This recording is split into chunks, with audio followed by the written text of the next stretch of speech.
तो एक और मैजिक ट्रिक ट्राई करते हैं, वो भी छींक आने की। ठीक है, अगर किसी को छींकना है तो कैसे कैसे मजा आता है, पर छींक आती है। आंख में उंगली मारनी नहीं है मेरी आंख में, ऐसे उंगली मारनी, दोनों घुसे हुए अंदर तक। ठीक आई थी, ठीक से किया था। तो तेज के करूँ ऐसे। आंख में नहीं मारनी है, यहाँ यहाँ पहले यूं करना था, फिर यूं करना था। कैसे करना था? ऐसे। अच्छा।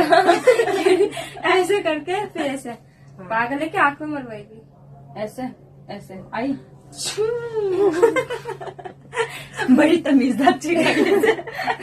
कुछ नहीं हो रहा, मैं ट्राई करती हूँ, क्या पता मेरी नाक को मना थूक दूंगी मैं। हाँ, छींक दो।